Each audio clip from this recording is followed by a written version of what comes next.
I thought 20 years of shared secrets made us bulletproof. I really did. You know that feeling when you believe someone has seen every version of you, the messy one, the broken one, the one who cries at 3 in the morning over nothing, and they still chose to stay. That was us. That was me and Sarah. And I honestly believed that nothing in this world could ever come between us. But here's what I learned on a Tuesday afternoon that I will never forget. 20 years of knowing someone doesn't make them loyal. It just means they've had 20 years to learn exactly where to strike. When the locks changed and the silence began to settle into every corner of my apartment, I sat on my living room floor with my back against the door and realized something that broke me more than the betrayal itself. I hadn't just lost a friend. I had lost the version of myself that I let her control. The version that trusted without question. The version that believed love meant giving someone all your passwords, all your fears, all your secrets. And that version of me, she had to die so I could finally learn how to live. This is my story. It's not pretty. It's not simple, but it's mine now. And if you're listening to this and you've ever felt that sickening drop in your stomach when you realize someone you love has turned against you, I want you to know something. What comes next for you might just save your life. It saved mine. Let me take you back to the beginning. Not to the end, but to the beginning, because I think you need to understand what this friendship meant to me before I tell you how it all fell apart. I met Sarah when I was 22 years old. I had just moved to a new city after a breakup that left me questioning everything about myself. I didn't know a single person. I was renting a tiny studio apartment that smelled like the previous tenants' cooking, and I was eating dinner alone every single night. My mom would call me and ask if I had made any friends yet, and I would lie and say yes because I couldn't bear to tell her how lonely I really was. Then one day at work, Sarah walked into the break room while I was microwaving leftover spaghetti. She didn't say anything fancy. She just looked at me and said, "You look like you need a real meal. My mom makes too much food. Come over tonight." And just like that, something shifted. She was outgoing in a way I had never been. She laughed loud and often. She remembered little details about people that everyone else forgot. Within a month, she knew my coffee order, my favorite movie, the name of my childhood dog, and the exact date my grandmother had passed away. She made me feel seen in a way I hadn't felt since I was a little girl. We became inseparable. And when I say inseparable, I mean it in a way that probably wasn't healthy, though I didn't know it at the time. We talked every single day, multiple times a day. If something happened to me, good or bad, she was the first person I told. She knew about my struggles with money. She knew about the way my father's drinking had shaped my childhood. She knew about the anxiety that would creep up on me in the middle of the night and make me feel like I couldn't breathe. I told her everything because I thought that's what best friends did. I thought trust meant handing someone the keys to every locked door inside you. And for a long time, it felt like she handled those keys with care. We celebrated birthdays together. We went through breakups together. When I got my first promotion at work, she was the one who took me out to dinner. When her mother got sick, I was the one who sat with her in the hospital waiting room for 11 hours. We built a shared life. Our memories became tangled up together like vines growing around the same tree. I couldn't tell my story without her showing up somewhere in it. That was the problem, really. I just didn't see it yet. Looking back now, I can see the warning signs. They were there, small and easy to ignore, like a crack in the foundation that you cover with a rug because you don't want to deal with it. She would get quiet when good things happened to me. Not angry, exactly. Just quiet. She would change the subject when I talked about my successes. She would find ways to remind me of my failures when I started feeling too confident. But I told myself I was imagining things. I told myself she was just going through a hard time. I told myself that real friendship meant giving people grace, even when they didn't quite deserve it. So I kept giving, and giving, and giving. By the time we reached year 15, Sarah knew everything about me. Not just the surface things. She knew my deepest vulnerabilities. She knew what kept me up at night. She knew the exact words that could make me crumble because I had given her those words myself during late-night conversations when I thought we were just being honest with each other. I handed her the blueprint to destroy me. And I did it with a smile on my face, believing that love meant never having to hide.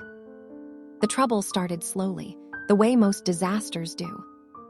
It wasn't one big thing at first. It was a collection of small things that I kept telling myself didn't matter. But they did matter. They mattered a lot. I just wasn't ready to admit it. The first thing I noticed was the way she started talking about our mutual friends. We had a group of about 6 women who would get together once a month for dinner. I loved these women. They were smart and kind and funny. But one night, after everyone left, Sarah pulled me aside and started telling me things. She said that one of them had been talking behind my back. She said another one had made a comment about my weight. She said a third one had laughed at an idea I shared during dinner when I wasn't looking. I was hurt. Of course I was hurt. But I also trusted Sarah completely, so I didn't question what she was telling me. I just believed her. Over the next few months, I started pulling away from those friends. Not intentionally. It just happened. I stopped answering their texts as quickly. I made excuses not to come to dinners. I told myself I was just busy, but the truth was that Sarah had planted a seed of doubt in my mind, and that seed had grown into a wall.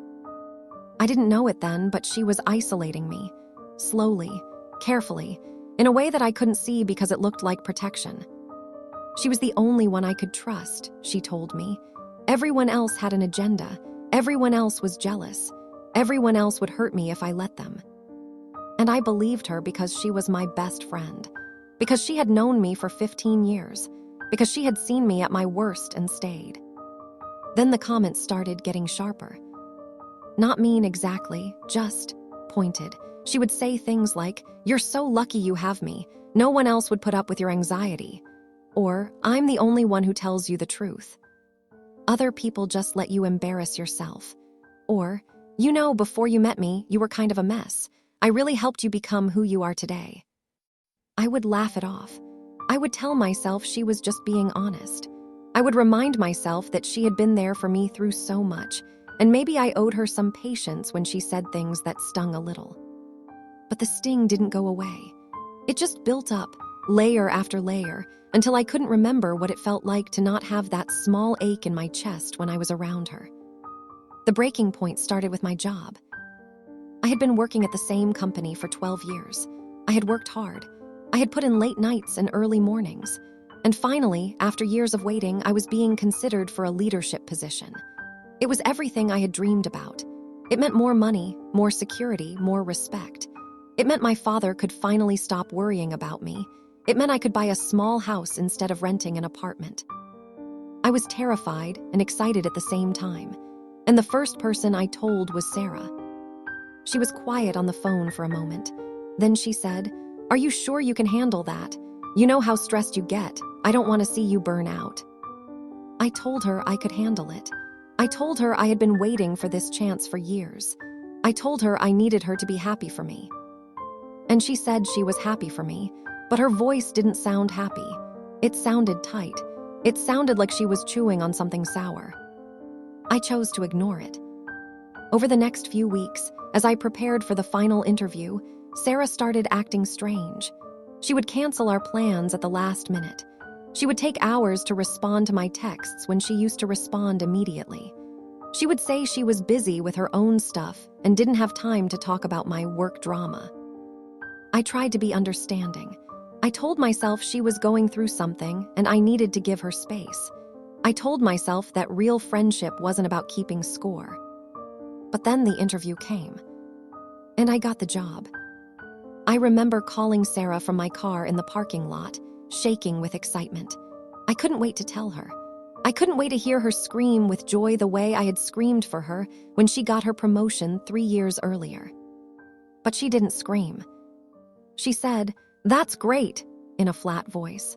Then she said she had to go because she was in the middle of something. I sat there in my car with the phone in my hand and felt something shift. I didn't know what it was yet, but something inside me knew that things were never going to be the same. I just didn't know how bad it was going to get. The unraveling happened faster than I could have imagined. Within 2 weeks of getting that promotion, I started noticing that people at work were treating me differently, not in a good way.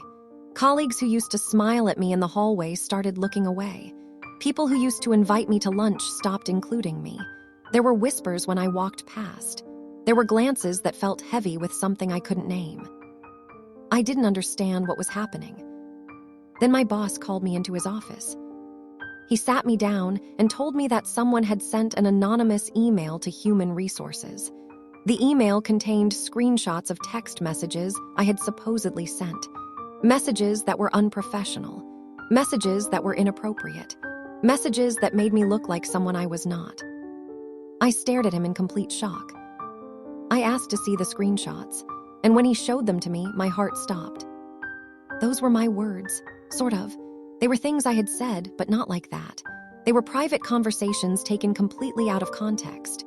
Late-night worries I had shared with Sarah about feeling insecure in my new role. Fears I had confessed about not being good enough. Stupid jokes I had made that meant nothing, but looked terrible when printed on a page without any of the warmth or the context. Someone had taken my deepest, most vulnerable moments and weaponized them. And there was only one person who had access to all of those conversations. Sarah. I walked out of my boss's office in a daze. I went to the bathroom and locked myself in a stall and tried to breathe.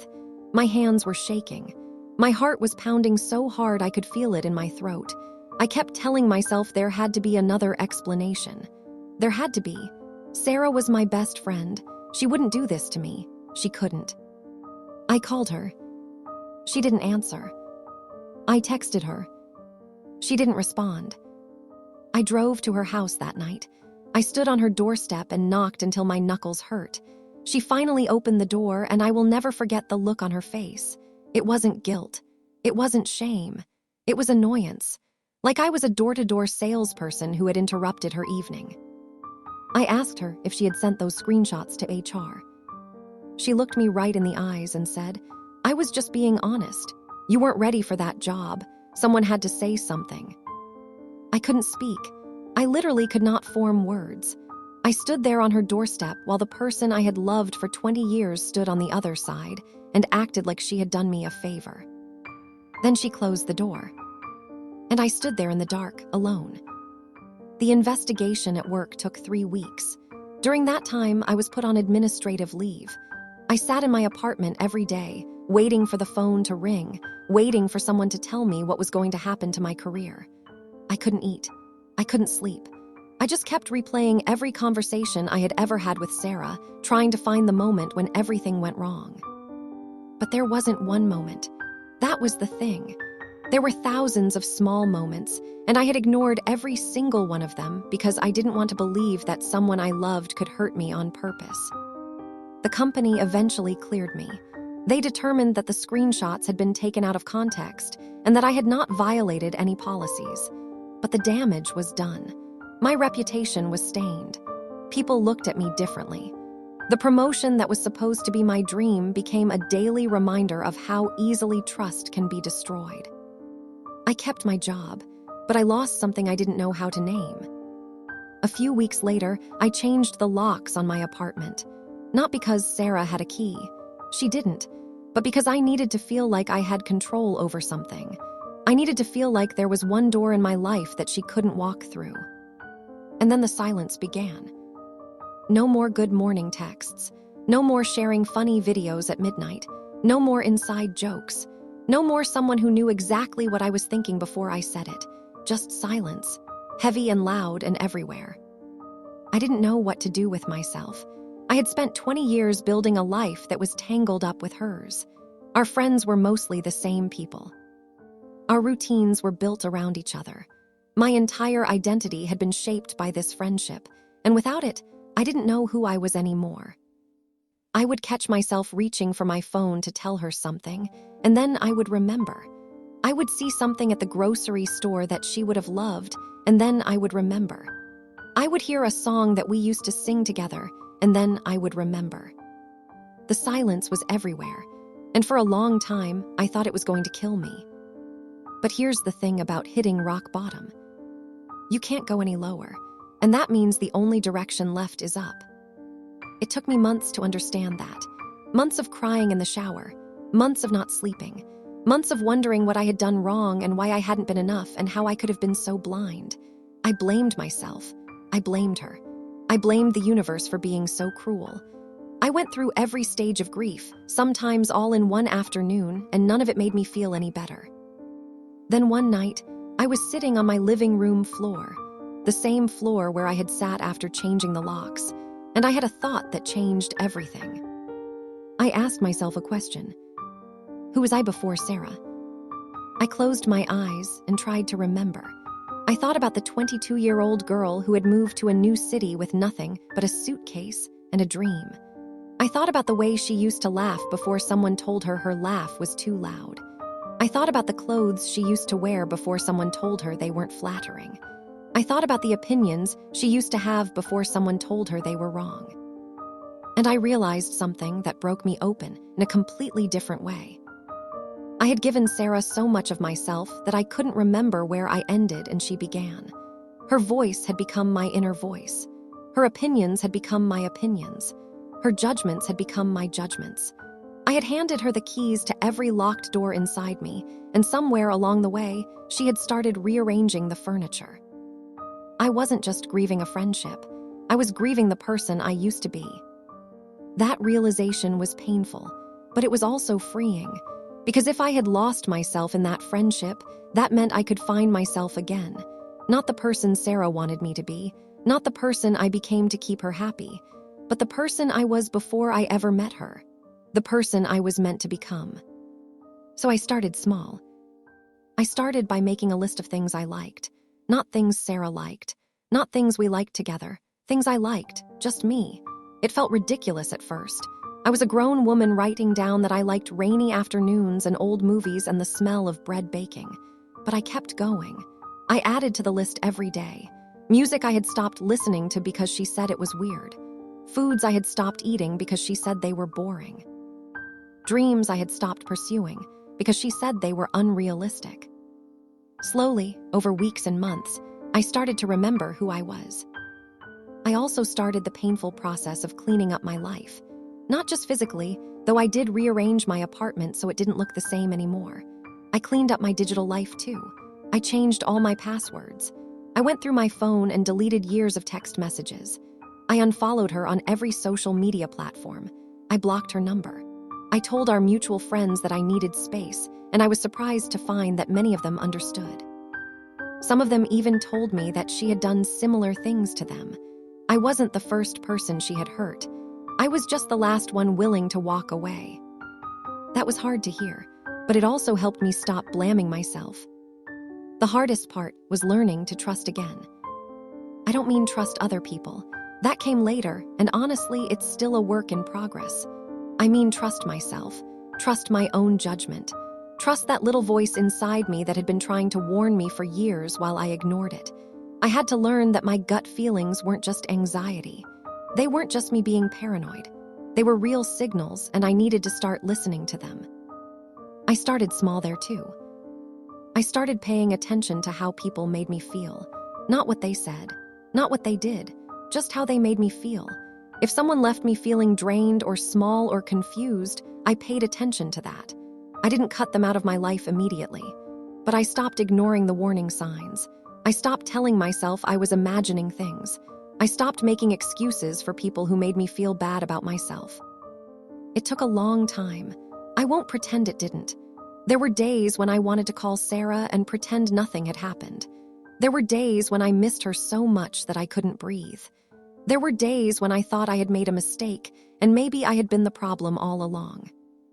But those days got fewer, and the good days got more. I started rebuilding my life piece by piece. I joined a book club. I started taking walks by myself in the morning. I reconnected with old friends that Sarah had pushed away. I went to therapy and learned about boundaries and codependency and why I had been so willing to lose myself in someone else. I learned that real love doesn't ask you to disappear. Real love makes room for all of you. Real love doesn't keep score. Real love doesn't weaponize your secrets. And I learned that starting over isn't a punishment. It's a gift. It's been 3 years since that Tuesday afternoon when everything fell apart. 3 years since I sat on my living room floor with my back against the door and felt like my world had ended. I'm not the same person I was back then. I'm not the 22-year-old who moved to a new city with a suitcase and a dream. And I'm not the woman who spent 20 years tangled up with someone who didn't want what was best for her. I'm someone new, someone stronger, someone who trusts herself now. I still think about Sarah sometimes, not every day anymore. But every now and then, something will remind me of her, and I'll feel a small ache in my chest. Not because I want her back. I don't.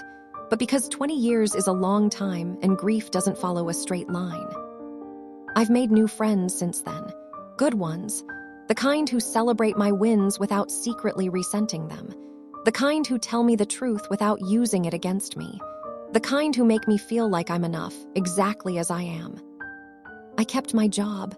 I earned back the respect I lost. I even got another promotion last year, and this time, when I called my mom to tell her, she cried happy tears and I cried too, and neither of us had to pretend we were okay when we weren't. I bought that small house I always dreamed about. It's nothing fancy, just a little place with a garden in the back where I grow tomatoes and flowers. Sometimes I sit on my porch in the morning with a cup of coffee and just listen to the birds. And I think about how close I came to losing all of this. How close I came to letting one person's betrayal define the rest of my life. If you're listening to this and you're in the middle of your own betrayal, I want you to hear something.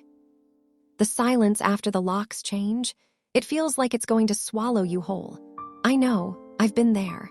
But that silence is also where you find yourself again. It's where you hear your own voice for the first time in years. It's where you remember what you wanted before someone told you what to want. Betrayal isn't the end of your story. It's the brutal, painful, necessary beginning of a new one. You will survive this, not because you're strong, though you are, but because you have no choice. And somewhere in that not having a choice, you'll find a strength you didn't know you had. You'll learn that starting over isn't about erasing the past. It's about building something new on top of the wreckage. It's about taking the broken pieces and making something beautiful, not despite the cracks, but because of them. I don't regret loving Sarah. I regret losing myself in that love. But I don't regret the friendship itself. It taught me things I couldn't have learned any other way. It taught me what I need. It taught me what I deserve. It taught me that my trust is precious and not everyone deserves to hold it. So here I am, 3 years later, sitting in my little house with my garden and my books and my quiet mornings. I'm not angry anymore. I'm not broken anymore. I'm just me, the me I was always meant to be. And for the first time in a very long time, that's more than enough. If you're going through something similar, I see you. I understand. And I promise you this. The version of you that exists on the other side of this pain is someone you haven't even met yet. And that person is going to be amazing. Trust the process, trust yourself, and when the silence comes, don't run from it. Listen. It's telling you exactly where to go next. Thank you for watching if you haven't subscribed, yet please do so, and hit the notification bell to stay updated with more shocking real-life stories happening around you.